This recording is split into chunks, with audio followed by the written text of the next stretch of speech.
Selamat pagi anak-anak, bagaimana kabarnya pada pagi hari ini? Tentu semuanya dalam keadaan sehat. Nah, pada pagi hari ini, sebelum kita memulai pembelajaran kita, alangkah lebih baiknya kita akan berdoa terlebih dahulu. Mari ambil sikap berdoa yang baik. Mari kita berdoa Bapa kami.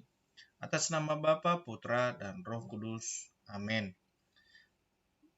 Bapa kami yang ada di surga, dimuliakanlah namamu, datanglah kerajaanmu, jadilah kehendakmu di atas bumi seperti di dalam surga. Berilah kami rejeki pada hari ini, dan ampunilah kesalahan kami, seperti kami pun mengampuni yang bersalah kepada kami. Dan janganlah masukkan kami ke dalam pencobaan, tetapi bebaskanlah kami dari yang jahat. Amin. Atas nama Bapa, Putra, dan Roh Kudus. Amin. Nah, pada pagi hari ini kita akan belajar dari tema 1, subtema 1, keberagaman budaya bangsaku, yaitu di pembelajaran 4. Adapun tujuan pembelajaran kita pada pagi hari ini, yang pertama adalah siswa mampu menjelaskan dan menggunakan huruf kapital dalam sebuah paragraf. Siswa mampu menemukan contoh-contoh sikap persatuan dan kesatuan dalam keberagaman di lingkungan dengan benar. Nah, pagi ini yang pertama kita pelajari adalah mata pelajaran PKN, yaitu persatuan dalam keberagaman masyarakat Indonesia. Nah, perlu kita ketahui bahwa negara Indonesia adalah negara kepulauan, yang dimana ada banyak pulau-pulau yang ada di negara Indonesia ini. Ada pulau besar, ada juga pulau-pulau kecil. Nah, yang kita ketahui pulau-pulau besar adalah ada Sumatera, ada Jawa, ada Kalimantan, ada Sulawesi, ada Papua. Nah, dan ratusan atau ribuan pulau-pulau kecil lainnya. Nah, oleh sebab itu, bangsa Indonesia perlu persatuan dalam keberagaman masyarakat Indonesia. Ya, dipengaruhi oleh banyaknya pulau, maka banyak juga suku bangsa yang ada di dalamnya. Nah, dengan banyaknya suku bangsa, maka harus perlu namanya persatuan dalam keberagaman masyarakat Indonesia. Nah, perlu kita bertanya apa arti daripada bersatu. Nah, bersatu berasal dari kata satu yang berarti padu, solid, utuh, dan tidak terpecah-pecah. Jadi bersatu adalah sebuah kondisi tidak terpisah-pisah dan tidak mementingkan kelompok atau golongan tertentu. Nah, itu adalah arti dari pada bersatu. Ya, bersatu itu artinya padu, solid, utuh, dan tidak terpecah-pecah. Nah, kemudian persatuan Indonesia memiliki makna bahwa negara Indonesia ini merupakan suatu pribadi yang memiliki ciri khas, sifat, dan karakter yang tidak terbagi-bagi. Oleh sebab itu, persatuan dalam keberagaman masyarakat Indonesia dilandasi oleh sila ketiga Pancasila, yaitu Persatuan Indonesia. Ada 4 dampak jika setiap kita tidak menjalankan persatuan di dalam keberagaman ini. Nah, yang pertama adalah tidak adanya kerja antara sesama warga. Nah, bangsa Indonesia atau kita sebagai warga masyarakat Indonesia, kalau kita tidak menjalankan persatuan dalam keberagaman, maka itu akan terjadi tidak adanya kerjasama antara sesama warga masyarakat. Nah, ketika tidak ada kerjasama antara masyarakat yang satu dengan masyarakat yang lain, maka yang akan terjadi adalah itu akan terjadi perpecahan antara masyarakat yang satu dengan masyarakat yang lainnya, yang kemudian terjadi permusuhan antara masyarakat yang satu dengan masyarakat yang lain. Nah, ketika terjadi permusuhan, maka negara atau masyarakat tertentu itu akan terpecah belah, ya, dan itu akan terjadi eh, kematian, ya, atau korban akibat daripada permusuhan. Kemudian yang ketiga adalah masyarakat lebih mementingkan kepentingan sendiri atau golongan, ya. Ya, mungkin kita perlu ketahui bahwa mementingkan diri ini atau mementingkan suku atau golongan ini adalah sifat yang kurang baik, ya. Kita sebagai manusia perlu juga kita lebih mengutamakan orang lain, ya, mengutamakan orang lain.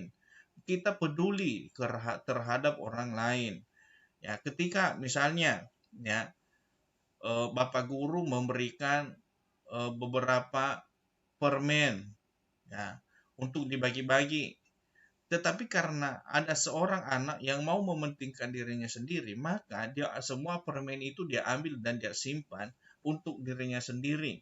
Tetapi tadi pesannya adalah untuk dibagi-bagi. Nah, itulah contoh tentang mementingkan diri sendiri.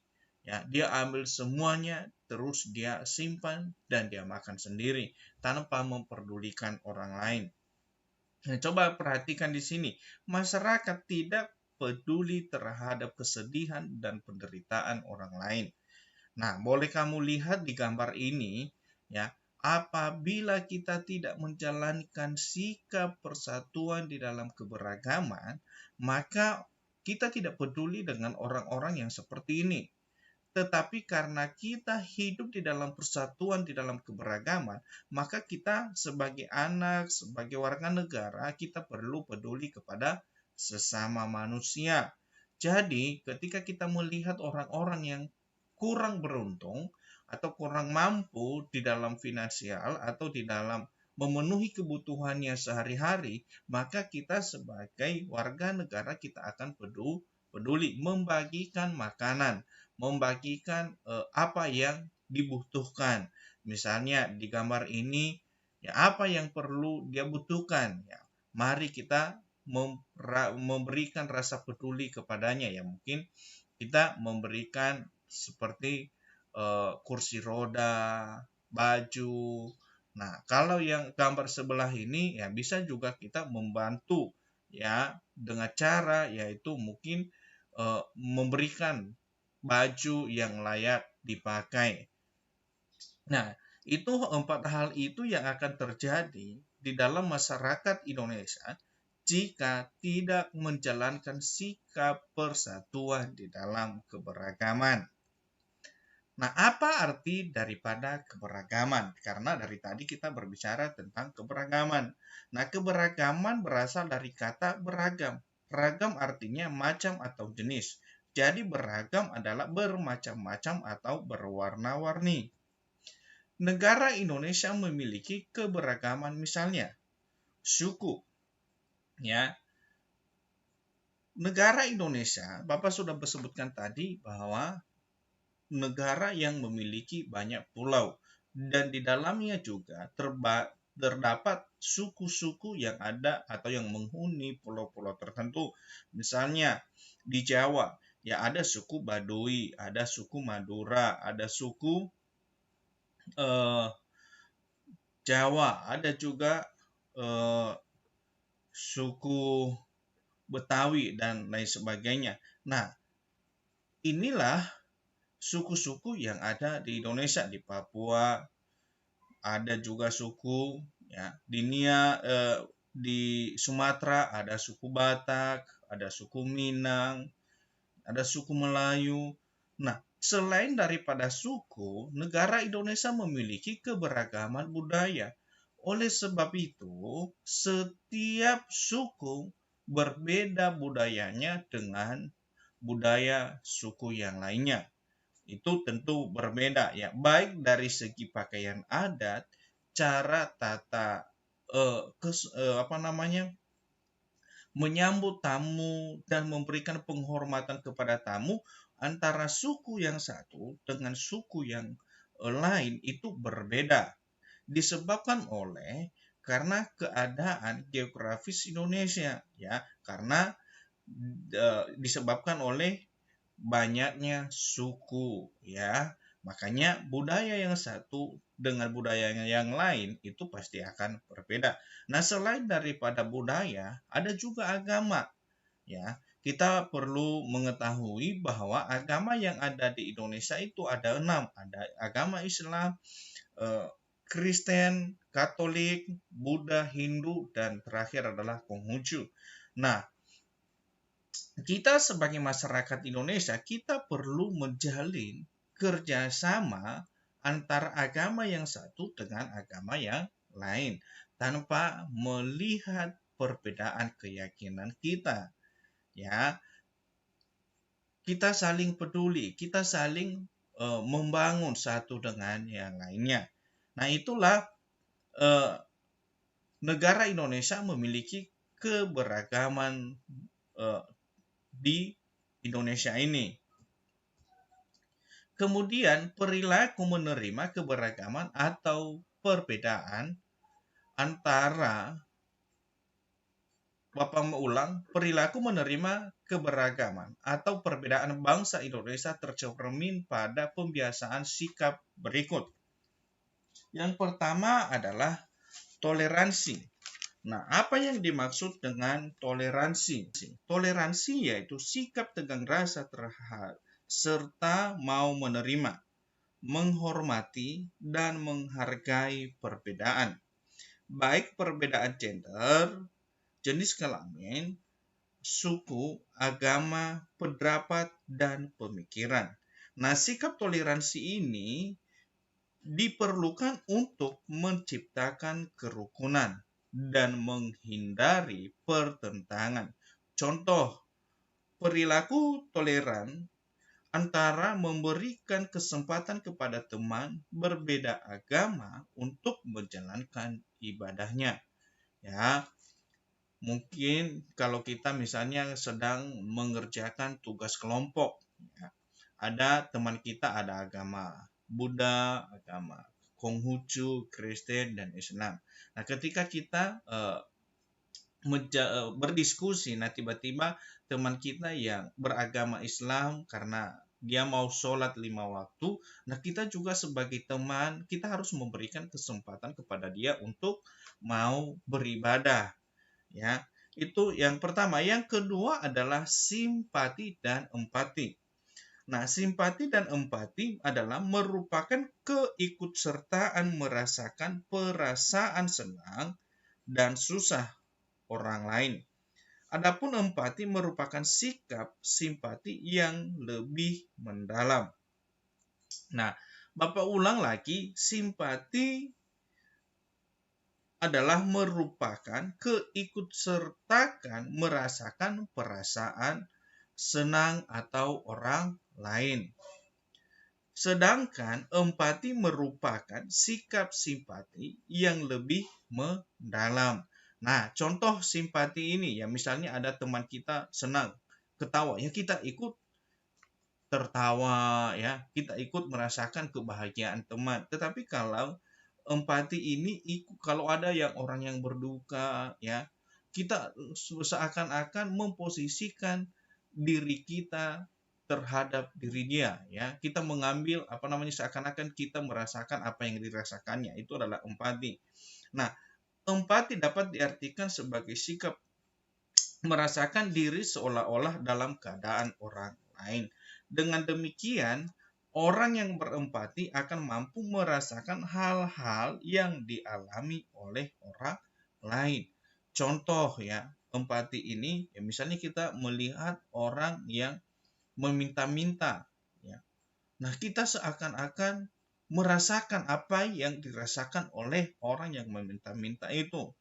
Nah, kemudian ada cinta damai. Cinta damai adalah perilaku mengutamakan perdamaian untuk menghindari perselisihan dan kekerasan. Nah, kita sebagai siswa, kita pasti akan cinta damai. Ya, dengan cinta damai, maka kita jauh daripada perselisihan, bahkan pertentangan antara teman-teman yang lain, ya, kelompok-kelompok yang lain, dan lain sebagainya. Kemudian, cinta tanah air. Cinta tanah air yaitu rasa memiliki sebagai bagian dari bangsa Indonesia. Nah, bagaimana kita sebagai siswa menunjukkan rasa cinta tanah air kita kepada bangsa Indonesia, yaitu dengan kita belajar keras, kita memberikan prestasi-prestasi yang baik dan mengharumkan nama negara Indonesia di negara-negara luar seperti itu. Dan kemudian kita juga membuktikan cinta tanah air atau cinta Indonesia dengan menggunakan produk-produk yang ada di dalam negeri. Dan kemudian adalah kerjasama. Nah, kerjasama adalah mengutamakan sikap saling memahami dan tolong-menolong. Nah, bentuk sikap kerjasama antara lain saling membantu sesama tanpa memandang perbedaan.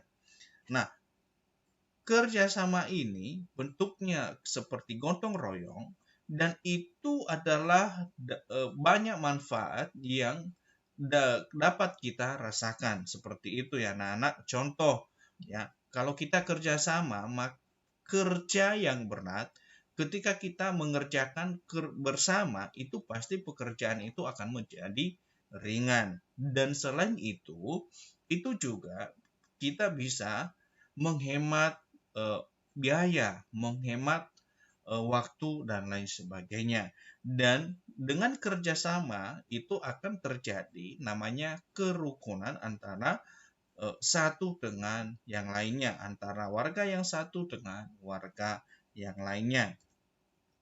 Nah, sekarang kita akan belajar bahasa Indonesia. Nah, masih ingat dengan materi-materi sebelumnya ya, tentang gagasan pokok terhadap kalimat utama. Untuk mengetahui gagasan pokok suatu paragraf, kamu harus mengetahui kalimat utamanya. Pada tiap kalimat pasti terdapat huruf kapital atau huruf besar. Nah, berikut ini beberapa aturan penggunaan huruf kapital. Yang pertama adalah huruf kapital dipakai sebagai huruf pertama di awal kalimat. Nah, ini contohnya yaitu Bunia memberikan tugas mengarang cerita. Nah, ini adalah huruf kapital ya, mulai dari Bu, B, dan N ini adalah karena nama orang ditulis dengan huruf besar ya, huruf kapital. Nah, jadi setiap awal kalimat itu, baik itu paragraf pertama maupun kalimat kedua, ketiga, keempat, dan seterusnya, dalam sebuah paragraf akan memakai huruf besar. Jadi, setelah titik, maka untuk memulai kalimat baru akan digunakan huruf besar ya.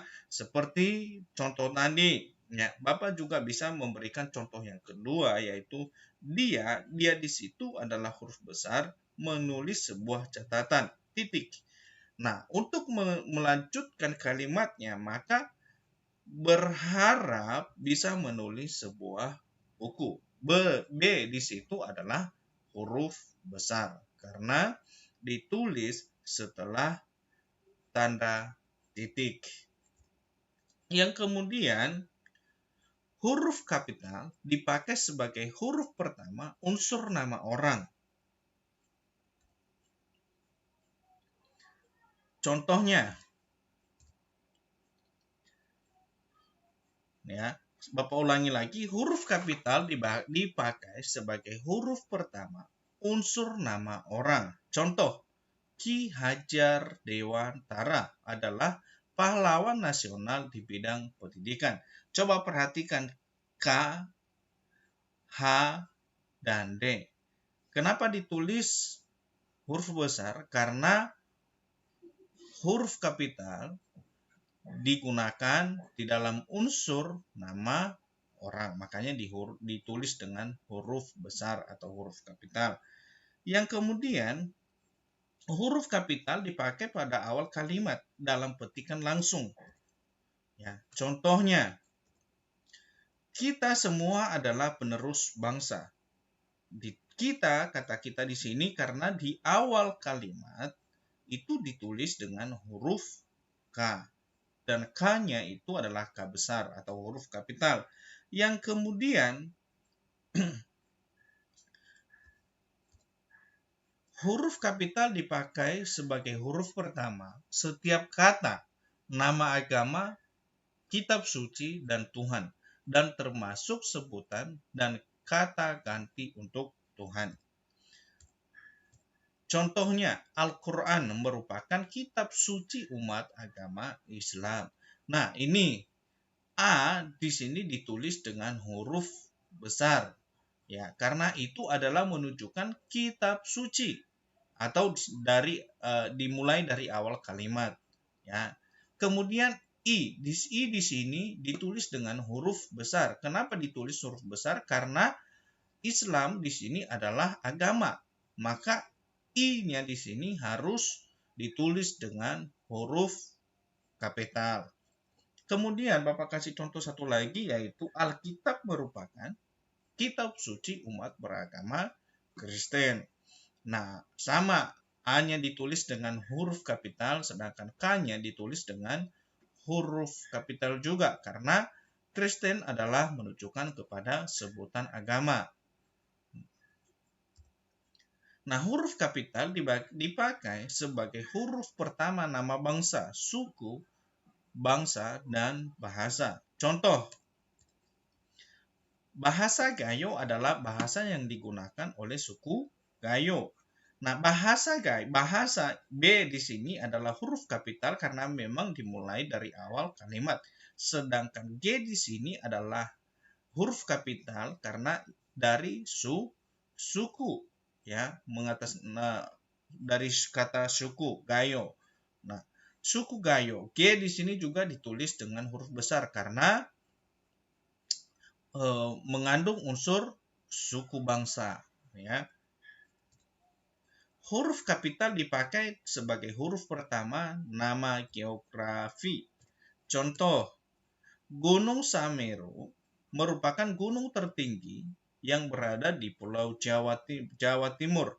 Nah, G di sini otomatis harus huruf besar karena dia dimulai dari awal kalimat.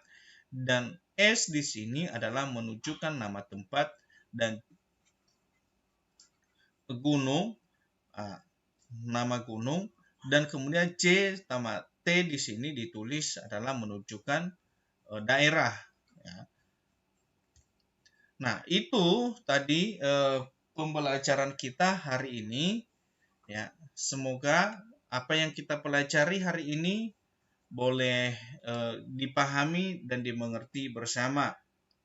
Nah, sebelum kita menutup pembelajaran kita hari ini, ya, tadi kita mulai dengan doa, maka kita juga harus menutupnya dengan doa. Mari anak-anak ambil sikap doa yang baik. Mari kita berdoa. Salam Maria. Atas nama Bapa, Putra, dan Roh Kudus. Amin. Salam Maria, penuh rahmat Tuhan sertamu, terpujilah engkau di antara wanita, dan terpujilah buah tubuhmu Yesus. Santa Maria Bunda Allah, doakanlah kami yang berdosa ini, sekarang dan waktu kami mati. Amin. Atas nama Bapa, Putra, dan Roh Kudus. Amin. Nah, itu aja pembelajaran kita pada pagi hari ini ya anak-anak. Bapak mengingatkan kembali, tetap jaga kesehatan, ya, jangan keluar rumah kalau memang tidak perlu banget. Jadi kita tetap menjaga kesehatan kita. Yang menjaga kesehatan kita adalah diri kita sendiri, bukan orang lain.